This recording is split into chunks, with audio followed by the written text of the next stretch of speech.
and our videography TRACC software. So to kick off, what we're going to do is introduce ourselves, give a history of where Basemap has come from, and talk a little bit about the product, videography TRACC, and how people have been using it. So first of all then, to introduce ourselves, we've been established for 14 years. We're currently in our 15th year of operation. We classify ourselves as data visualization specialists. We love taking public transport and transportation data sets and processing them and trying to kick them out into great formats that other people can make use of. You might have heard of us through products that we do on behalf of the Department for Transport and on behalf of Travelline. The most high profile of this is the TNDS, the Travelline National Data Set, where we take all of Big Britain's public transport data, we process it all, we normalize it all, we kick it out into open data, and then it's then used to power things such as Google Maps for their journey planning aspect. We also partner of Ordnance Survey, both as a distribution partner, so we can resell their data sets, and we're part of Ordnance Survey Insight. The great thing about this is we now know about all new data sets that are due to come out over the next 3-6 months, and allows us to build them into our future products as well.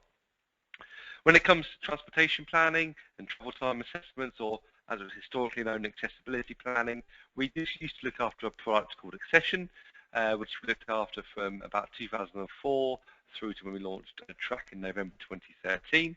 And one of our directors, Simon Court, who originally started Basemap, looked after a product before that called ACMap, and that ran from the late 90s up into the launch of Accession, and that was a map info add-on. So for all this knowledge of data sets and data and Accession and ACMap, we decided to launch our product TRACC that we're here to talk about today. Also, last year at the National Transport Awards, we became highly commended in the Excellence in Technology category, which was great for us to be recognised by our peers in this way. So TRACC itself is an all-in-one system. The great thing about it is you can load in various GIS or mapping data sets, and you can export them as well to both as images or also as shape files. So if you wanted to produce a travel time isochrone or a contour, you can kick that out of the software and load it up into MapInfo, QGIS, ARC, anything like that, and use the data there.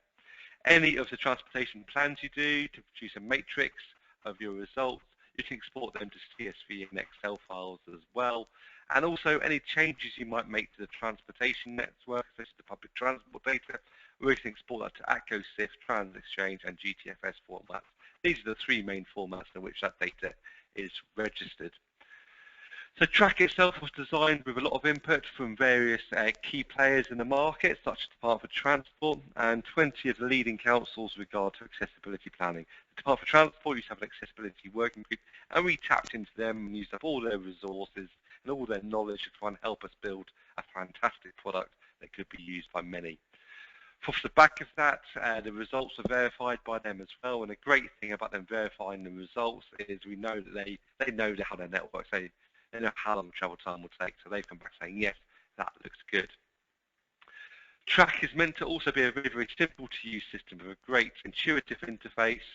It's not meant to scare you off like some other GIS systems, and as you'll see later on through this presentation, you'll see it looks basically like an office application, nice and simple.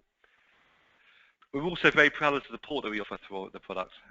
This is responded by our feedback. In the last 3 months, we've had hundreds of responses, of which 96% have rated us as excellent, which is the highest rating that we could possibly get. We're very, very proud of that. We're also regularly updating the software. We've recently released version 1.2.1, and we're working towards the next version 1.3 later in the year. I'll talk a little bit about that in a moment.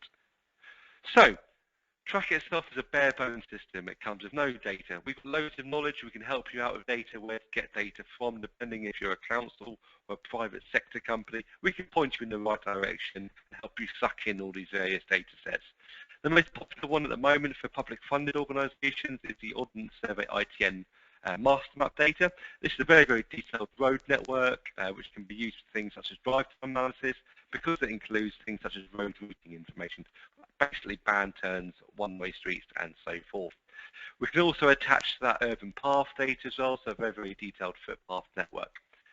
Also, local authorities in England get free access to a traffic master data set, and this is basically real speeds observed from GPS in vehicles that you can then load that into the system to say, actually, the drive time between this point and this point on an AM peak is likely to be this time from real GPS observations. A new data set is due to come out called OS Highways. This is a fantastic data set due out in October, November, later in the year. The version 1.2.1 of TRACC at the moment can load in the beta version of that data. The great thing about the OS Highways data is it's going to include much more footpath data and much more cycling or cycle path data as well, fully enhancing the kind of data you can plug into our system. And version 1.3 is going to coincide with the full release of that OS Highway data as well. For other people who aren't unfortunately in the public sector, we can load other data sets as well. So I'm sure you've all heard of TomTom. We can load in their data sets. Here Maps used to be called as Navtech. We can load their data in, along with any associated speed data sets as well. And there's various free data sets out there as well. So there's Meridian 2 is the current one, and OpenStreetMap is also very popular. About 2 months ago, Ordnance Survey released a data set called OS Open Roads, again part of the Open Data initiative, and you can use that data as well. Open Roads is actually proving very, very popular because it's very, very detailed, and currently it's based on ITN network send lines. So again, it's a very, very good data set that will cost you no money to use going forwards. On the public transport side of things, again, we've got all bases covered here. We've been able to load in ACCO, SIF, TransExchange, GTFS data, and these are effectively digitized timetables. So if you go to a bus stop and see a departure and arrival time of a bus, it's just a digitized version of that that can be loaded into the system. Now, again, there's various sources where you can get this data from. Popular data set is one that we produce ourselves for National Public Transport Data Repository, the NPTDR, and this costs very, very minimal per year, and every 3 months we re-release it, including all modes of transport, so rail, ferry, cable car in London, and so forth like that. There are free data sets, so I touched on a TNDS that powers Google Maps. We can load that data in as well, along with NAPTAN data. That's freely available, and that covers most modes of transport. Does not include the rail data, but includes most modes of transport, and is available regionally, such as the whole of the southeast and the whole of the southwest, whilst our MPTDR service is cut down to be, say, Surrey or Southampton or something like that. The final option, or the final importer on the free side of things, is GTFS, General Transit Feed Specification. This has been powered by Google. They put all their weight behind this. And it basically is a worldwide availability of data. So we've got clients loading in data in Auckland, San Francisco, Paris, all over the world. People are loading this data into TRACC. And again, it's freely available. You can go onto a Google website, and there's a link of where you can download all these various data types. So, other useful data sets we can load in. So points of interest data is a very, very popular data set. The great thing about POI data is it can show you where all your detailed destinations are. Just if you've got a study where you want to work out access to schools, for example, and you don't want to trawl through the internet to find out where the 100 or 1,000 schools are in your local area, you can buy POI data that shows you exactly where they are. It's a very, very low cost, effective way of showing out where destinations are, show where access is given to. Another popular data set is census data. So we can load in various census data sets from the ONS. Popular ones are things such as age, sex, employment status, car ownership levels, and so forth like that. And loading this data in at various geographical levels, such as alpha area, super alpha area, postcode areas, and so forth like that. We can load that in. That then not only gives you a travel time, but a percentage of people that can get to a certain location, as well as a number of people that can get to a destination within a certain time as well. It's great, great, great data that you can use. It costs no money whatsoever. So, a real USP of our TRACC system is once you've got all this lovely data into the system, you can edit it. So, if you've got your road data in there, it's very, very easy to create new road links, new footpaths, anything like that. You can create it through the whole what if scenario. So what if we put a new footpath over here? Where's the best place to do it? And you can measure that within the system as well. We can also edit speeds and directional links as well on the link. So if you wanted to say, right, in this road here, we want to pedestrianise this street, we could say, right, we're going to put a car speed of 0 in here, which means no one will no longer be able to drive on that part. Or if you wanted to change the direction in both directions, so you wanted to make it a one-way street, you can see on the screen we've got a reverse speed. So you've got an A to B and a B to A speed. So you've got bi-directional speeds that you can update within the system if you wanted to. It's exactly the same on the public transport side of things. So if you wanted to create a new bus route, which is a nice happy story, you can model that in the application. You can put where your new stops are going to be, where your new service is going to call at. You can then say what the frequency of trips will be at there, what the, how often is it going to run, and you can vary that by time of day and different days of the week as well. The great thing about that as well is you can export all of these changes out of the system to various formats to be loaded in by third-party applications as well. Or what you can do as well, which is a slightly not so great story, is if you wanted to cut 10% of your bus routes, you can use a thing we call suspending them. You can suspend a few bus routes, a few operators, and see what the knock-on effect is. So say if we suspended Stagecoach Southeast and no one was able to use that now to get to schools or to hospitals, what would the knock-on effect be? And using things such as census data, you can monitor that by a drop in percentage of accessibility. And then you can plug them holes to things such as demand responsive transport that we can also model within the application. Same again for destinations. So a destination being such as a school or a hospital or a library, the application can be used, say, if we have 20 libraries, we want to close 2 of them, which 2 are the best ones to close to still allow the most amount of people to access the library and its services within 30 minutes. And there's a great case study on our website that shows how this has been done. Go to our base app website under case studies, and it's called the Stroke Services Review, and that highlights how TRACC was used when they wanted to close down some destinations, and they actually proved that doing that would cause a loss of life and actually maintains 2 stroke service centres going forward. And again, going on to a happier side of things is to add a new destination in. So if you wanted to put a new sports centre in, where's the best place to put it? Where's best served by public transport at the moment? What's the local demographic like around that kind of area? And you can model that within the application as well. So we went through and you find out who's using the application at the moment. So mainly we've got central government agencies using it, so Department of Transport, the Scottish Government, the Welsh Government, Northern Irish Government, all have multiple licenses in the software. Local authorities as well are using it across many different departments such as health, planning, education. A big thing in education is looking at permits and access for people to live more than 2 kilometres away from a school. And obviously ones here are transportation departments and highways departments as well.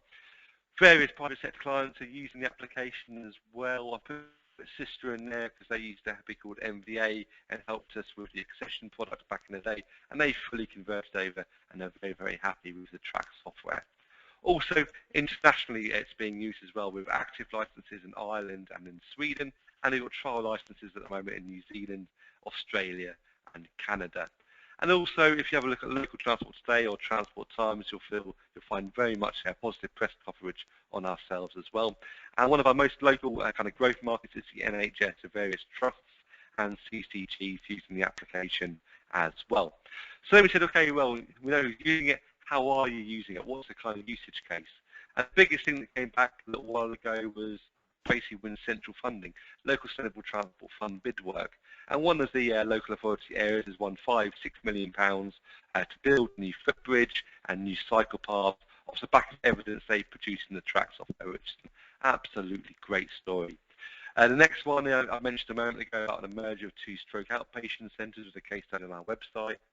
It's been used centrally to look at disaster planning, so Ebola, looking at people who have been most at risk using health databases and working out where to put potential vaccination centres or disaster centres if required. It's also used to provide evidence to support the closure of bus routes or sites or assets and so forth like that. And this time of austerity, we know that things have to happen, but as long as you're doing it with a good plan and some good evidence behind it, it's where TRACC can really be useful. It's been used for car parking management, so the issuing of car parking permits.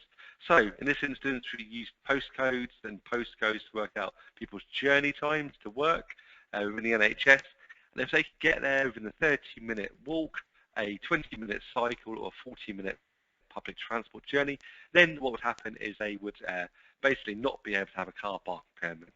But you can longer than that, they get a car parking permit. And the great thing about this was on different days of the week and times of the day. The permit system changed to work out off the back of that. Also, it's used to look at access to housing. So you want to put some new planning, some new housing around where we are in Surrey. There's a big pressure at the moment for lots of new houses to be developed, and no one wants new houses in their backyard. So it's great to see that some decisions that are made using TRACC were upheld at pub and grey by inspectors of the analysis that was done. Also, many local authorities have got many accessibility plans going out 10 or 15 years in the future to look at ongoing monitoring of access to hospitals, supermarkets, and so forth like that. And TRACC allows you to monitor that year on year as the transportation network changes over 10 years, as your census data changes. How does the knock-on effect of accessibility look throughout the region? It's been used as well to look at surface access for a new parkway station. So I want to put a new station in there. There's no good just putting a station there. People need to get to that station. So I looked at modelling bus routes to feed that from the local town. In the private sector, it was used to look at Crossrail 2 as well. There's a few options back in the day, and they plugged them into TRACC, and that helped them say, well, this is the best one. This will have the most or the best economic impact of doing it. As well as looking at high-speed rail 2, it's been done to look at that. And there's also been looked at different airport access, service access for Gatwick and Heathrow as well. Access to schools I touched upon a minute ago, so the issuing bus passes for pupils. Due to the prevalence of great walking and cycling data and how it's getting much better, you can very easily do walking and cycling isochrones at work within TRACC as well. And drive time using TomTom and INRIX and Traffic Master data as well is great within the system. So what I'm now going to do is very quickly run through a few of the outputs that have been done in the software. This first one here is showing a bus travel time on the Isle of Wight.